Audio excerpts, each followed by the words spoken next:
눈을 시원하게 만들어주는 눈매 교정, 나이에 따라서 다르게 해야 된다는 사실 알고 계신가요?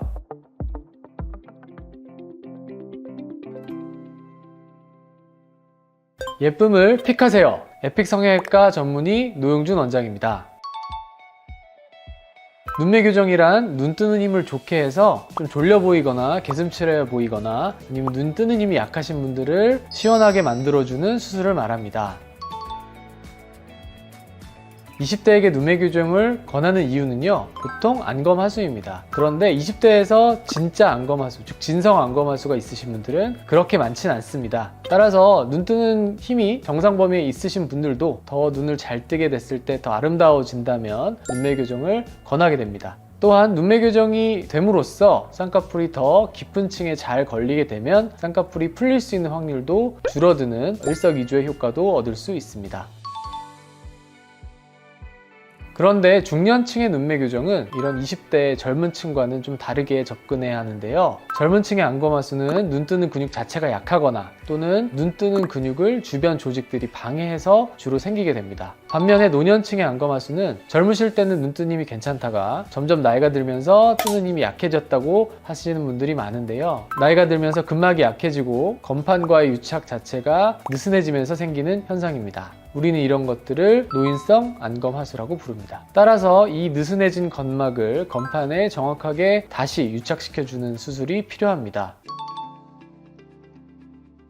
중년의 눈 중에서도 눈 뜨는 힘이 원래 좋거나 대칭적인 분들은 상안검만으로도 충분히 해결될 수 있습니다. 이런 분들은 세월에 의한 처짐이 보통 주가 되겠는데요. 이런 분들은 이마거상이나 눈썹파 거상 또는 상안검만으로도 어느 정도 충분한 효과를 얻으실 수 있겠습니다. 다만 이런 분들 중에서 안검하수가 동반되어 있는 분들은 반드시 눈매 교정을 같이 해주셔야 하는데요. 보통 피부 처짐이 있을 때는 이런 안검하수가 숨어 있다가 처짐을 걷어주면 밖으로 보이는 경우가 많기 때문에 처음부터 정확한 진단이 필요합니다. 반대로 처짐 개선 없이 눈매 교정만 하게 되면 오히려 눈과 눈썹 사이가 매우 가까워질 수 있고요. 처짐이 더 심해 보일 수 있기 때문에 상안검과 눈매 교정의 적절한 조화가 필요합니다.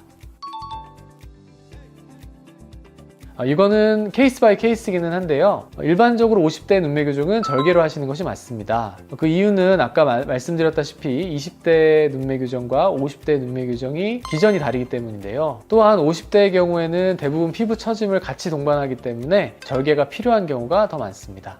언제 그 20대 눈매 교정을 제가 했어요. 네. 근데 50대 때는 또 할 필요가 있을까요? 20대 눈매 교정을 했어도 눈 근육은 계속 노화가 될 거고 아까 말씀드렸듯이 노인성 안검하수가 당연히 올 수 있고요. 안검하수가 오게 되면 당연히 50대에도 눈매 교정을 할 수 있습니다.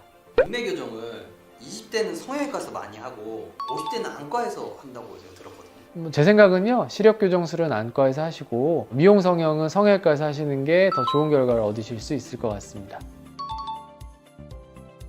나이를 떠나서 굉장히 많은 효과를 얻을 수 있는데요. 먼저 당연하게 피곤해 보이는 인상을 좋게 만들어 드릴 수 있습니다. 그리고 눈 뜨는 힘이 좋아지기 때문에 아무래도 이마를 쓰는 것도 많이 좋아지기 때문에 이마 주름도 같이 개선될 수 있고요. 눈매 교정을 하게 되면 눈 자체가 초롱초롱해지고 밝은 눈빛으로 바뀌기 때문에 아무래도 좀 개슴츠레한 것보다는 젊어 보이는 인상을 얻으실 수 있습니다. 오늘은 나이에 따라 다른 눈매 교정 수술을 알아봤는데요. 눈매 교정은 나이에 상관없이 필요에 따라 하는 수술입니다. 하지만 나이대에 따라서 또는 노화 정도에 따라서 다르게 접근해야 되는 수술입니다. 반드시 개별 상담을 통해서 자신의 상태를 정확하게 파악하시고 수술을 받으시길 바라겠습니다. 더 궁금하신 내용은 댓글 달아주세요. 에픽 성형외과 노영준 원장이었습니다.